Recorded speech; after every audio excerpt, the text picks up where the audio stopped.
Straight ahead on 12 News, a long, mild autumn comes to an end, at least for now, as preparations are underway for the next season.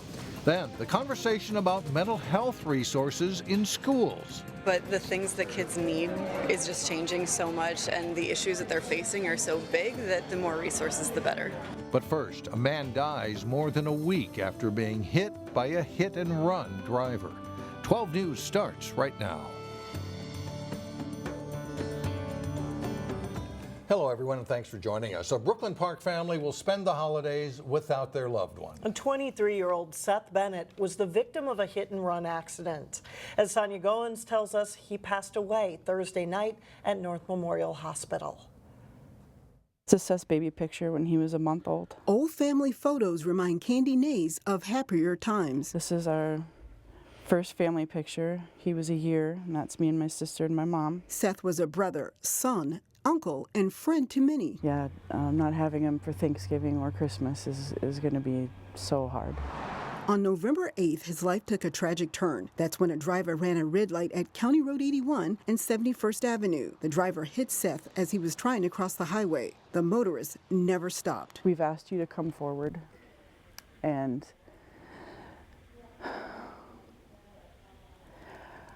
we want to believe the best. We want to believe that it was an accident. The family is pleading for the driver to come forward.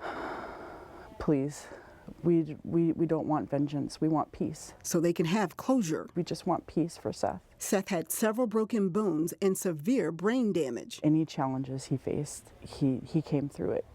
And this was just too big for him. He was taken off life support last night. We got to hold him and kiss him and hold his hand and pray with him and tell him we love him. Seth donated his organs, giving the gift of life to others. I'm happy that there's something good coming out of this, and I think he would be proud. He would say, I'm glad I could do that. Although Seth is gone, his memory will forever live on through his loved ones. I know he's with Jesus now, but selfishly we still want him here with us. Now, Brooklyn Park Police are looking for a dark-colored sedan with front-end damage. If you have any information, give them a call. Meanwhile, the family has set up a GoFundMe page to help pay for funeral expenses. We have details on our webpage, 12.tv. Mike and Alex. All right, thanks, Sonia. After a mild fall, snow has arrived in the Northwest Metro and also in parts of Minnesota. It came in with strong winds that's also causing some problems with power lines. We get more from Eric Nelson.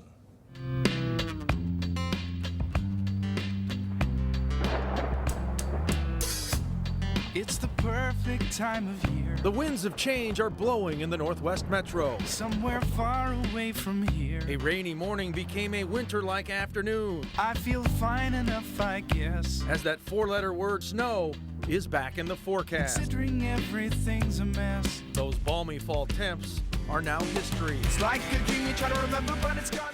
We're due, right? I mean, it's been so nice so long, and now it's a reality. Gonna check in here and see.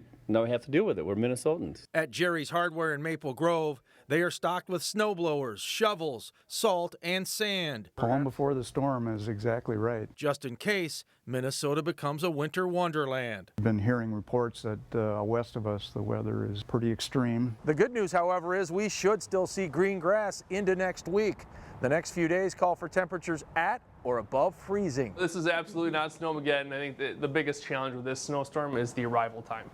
And unfortunately, during rush hour with snow, it's never good. Which is why the Crystal Public Works Department is bracing for anything. We are ready to go. Their 6 snowplows are ready to roll if necessary. If the roads do become snow-coated, the key is to drive safely and don't crowd the plow. In Crystal, I'm Eric Nelson, Channel 12 News. In other news, Plymouth is asking the state to take a closer look at the speeds along Vicksburg Lane. Concerned residents have contacted the city about the 50-mile-an-hour speed limit on Vicksburg from Old Rockford Road to County Road 47. Some say it's too fast, making it hard to safely access the road. There's been a lot of development on the northern part of the corridor, and the road itself has been widened to 4 lanes. Hennepin County has approved a program for offenders with mental illnesses. The county board has agreed to sign on to an initiative designed to keep low-risk offenders out of jail. Across the nation, 64% of all people in jails suffer from some kind of mental illness. The initiative approved by the county would identify alternatives to jail, including diversion programs. It would also develop new strategies for those who don't comply with terms of their probation. In our schools, it is estimated only 1 out of 5 students in need of mental health services actually receives access to that care. But area schools and mental health professionals are at work trying to change that.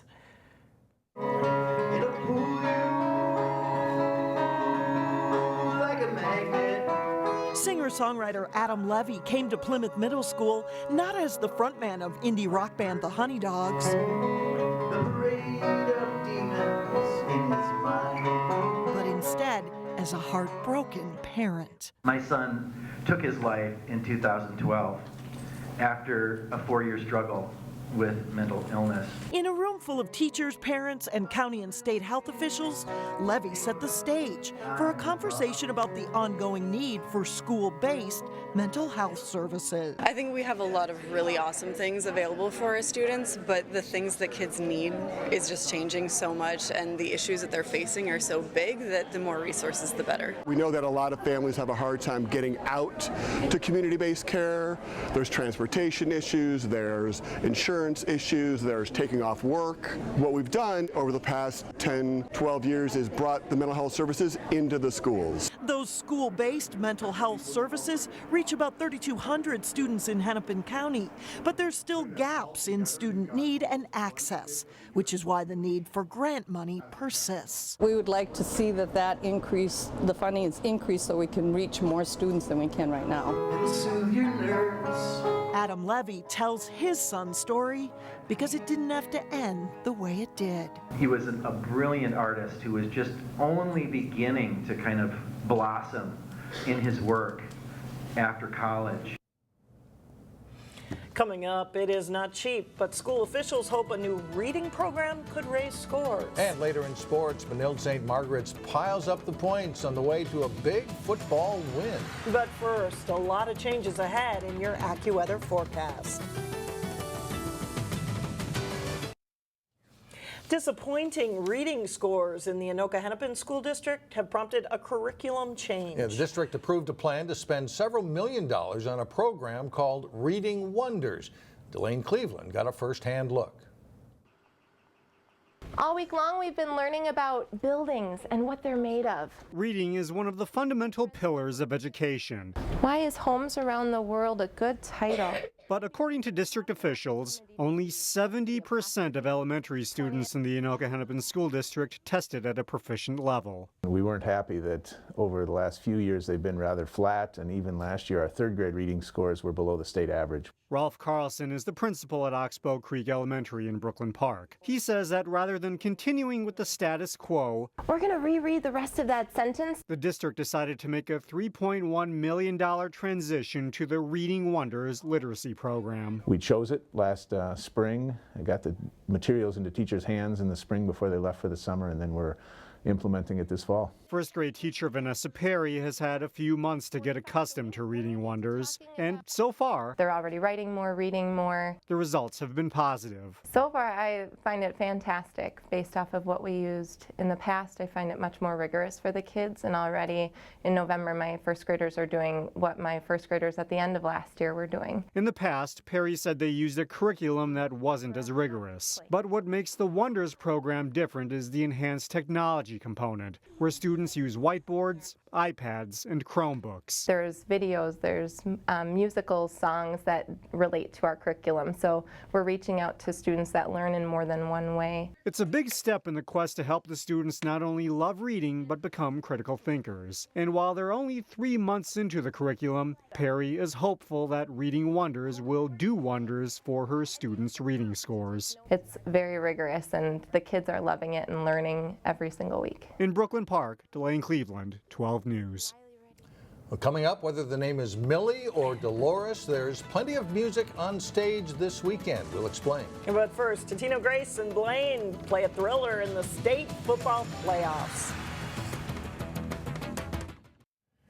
a second meeting of the season between these two teams. Both games pretty close, and yesterday's was very close. A great game, and one team moving on to the Prep Bowl next Friday. Totino Grace lost a thriller to Osseo in the state Class 6A football semifinals last season. Eagles had another nail-biter in the semifinal round Thursday night. Blaine hoping to knock off the Eagles after a close loss to them during the season. Highlights from this one: Chase Harper takes the handoff, gets to the sideline, makes one last cut late on the way to a 29-yard touchdown run, 7-0 Bengals after a quarter. Second quarter, Totino Grace strikes back, the fake to Ivan Burlack, and then Kyle Halverson throws back to a wide-open Burlack. This one covers 43 yards. The Eagles tied up 7-7. They put together a great drive late in the first half. Burlack will finish it, scoring with 14 seconds remaining. Totino Grace takes a 14-7 lead into the halftime break. Early in the third quarter, the Bengals drive for a score. Harper weaves his way in for a 6-yard TD. Game is even again at 14-all. The Eagles respond with a good march. Gayflor Flomo almost scores here, but settles for a 19-yard gain down to the Bengals' 4-yard line. It sets up Halverson for a quarterback sneak. The Eagles lead at 21-14 through 3 quarters. With Grace trying to run out the clock, Halverson has the ball punched out here on a 4th down play, and the Bengals recover, and they take advantage of the turnover. Connor Melton hits Curtis Wigan on a deep post, and he hangs on for a 33-yard gain. Harper squeezes in to score with 59 seconds left to pull the Bengals within 21-20. They go for 2 of the win, but Joey Linders sacks Melton to preserve the win for Totino Grace. The Eagles pull it out, 21-20. You're going to have ups and downs, like interceptions, fumbles, things happen. So, we just kind of stayed in ourselves. We knew we just had one play. I feel like football can come down to one play, inches. So we knew it came down to that play. We just had to stiffen up and make a stop there, and that's what we did. Totino Grace will play in the 6A Prep Bowl game next Friday at 7 p.m. at U.S. Bank Stadium. In Class 4A, Benilde St. Margaret's bounced back from 2 late regular season losses to make a playoff run.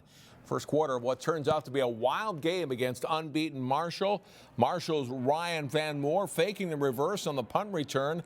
He'll get around the edge, and he goes 67 yards for a touchdown. Tigers jump out to a lead on the Red Knights. But Benilde finds their offense. Ricky Floyd zips through a hole here, and he has gone 81 yards for a score, starting a huge game for the Benilde senior. Second quarter, after a Marshall touchdown, Benilde gets a big special teams play. Peyton James explodes right up the middle. He returns a kickoff 93 yards for a touchdown and a 28-21 lead. Tigers will tie it up 28-all by halftime. Benilde scores early in the third quarter, and it's Floyd again breaking off a touchdown run. This one goes for 34 yards, and it's 35-28 Red Knights. Benilde maintains that lead the rest of the way. Floyd rushes for 273 yards and 3 touchdowns. Benilde goes to the title game for the first time in school history, 44-34 the final. People were doubting us, and so we've had to prove a lot over this past couple of weeks, and we've had players come back. Everybody's texting us from years past just wishing us the best because the Benilde football program needed this. The Red Knights will play in the 4A Prep Bowl game next Friday at 4 p.m. In addition to girls swimming and diving, state champions will be crowned this weekend in adapted soccer. Stillwater High School is the site. In the CI Division quarterfinals on Friday, Anoka Hennepin meets Roosevelt at 6:30. Unbeaten Park Center is the top seed from the Northwest. They will play Burnsville, Farmington, Lakeville at 8 p.m. The semifinals are noon Saturday and the championship at 4 o'clock. In the PI division, undefeated Anoka Hennepin plays South Suburban at 5 o'clock Friday, while Park Center plays South also at 5. The Robins of Robbinsdale, Hopkins, Mound West Tonka will play St. Paul Humboldt at 6:30. In this division, the semifinals are Saturday morning at 10:30, the championship at 2:30 p.m. And that is a look at sports. Champlin Park, Eden Prairie football tonight inside, away from the snow and cold. Yes, all right. Thanks a lot, John. Up next, there is no shortage of things to do and see this weekend. From stage productions to a major art show, there's a lot going on. We'll be right back. It took just 10 days for Robbinsdale Church to meet its goal of helping 100 families at Thanksgiving, and on Saturday, Elam Lutheran Church is giving away 100 turkeys to needed families who pre-registered. When families come here, they'll receive a turkey and some fresh vegetables. We have partnered with Prism, our local food shelf, who will bring some fresh vegetables. We also are providing hospitality with just some cocoa, coffee. In Plymouth, something to put on your weekend calendar. Especially since this is the first weekend where it's getting cold, it's a great way to come indoors, warm up, and just enjoy all the different artwork that there is to purchase and a lot of gifts for the holiday season. Preparations are underway at the Plymouth Creek Center for the annual Plymouth Arts Fair. It is a way to support local artists and find one-of-a-kind gifts. And it is the season for high school drama. Yeah, Neil Pursley found 2 excellent offerings on stage in our area. He has details in today's weekend showcase. Suddenly everything changing, just like that. Kate Pearing's wonderful voice delights as Millie in Wayzata High School's production of Thoroughly Modern Millie. She's from Kansas, and she really just wants this new exciting life after she's used to this really boring, repetitive one. And so she decides to move to New York City in the midst of the 1920s with this big plan where she's gonna get a job and marry her boss. Emily Olsen gets to play the creepy villain, Mrs. Mears. She is the kind of character that like everybody loves to hate, I think. And it's a lot of fun to play because I've never really played anything like evil and like creepy and spidery. Take me Up at Champlain Park High School, they fast forward all the way to 1978 with Sister Act. Lanza Andrea Mahadza flat out brings it as Dolores Van Cartier. Dolores was a nightclub disco singer, and then after dating a very bad guy who she saw murder someone, she ends up in a convent and is converted into Sister Mary Clarence. And there's no shortage of hilarious moments in between. Can I get a light? I saw a mess of candles back in the other room. Not in here. Oh, is there a smoking section? Yes, dear, and you're headed for it. Krista Retka stands out as the Mother Superior of the convent, providing the witness protection for Dolores. The songs are just so upbeat and easy to dance to that it's hard to, keep seated. You want to get up and dance. I highly recommend both schools' offerings and give them a U for uplifting. For a weekend showcase, I'm Neil Pursley, 12 News. Should be fun. Have a great weekend, everyone.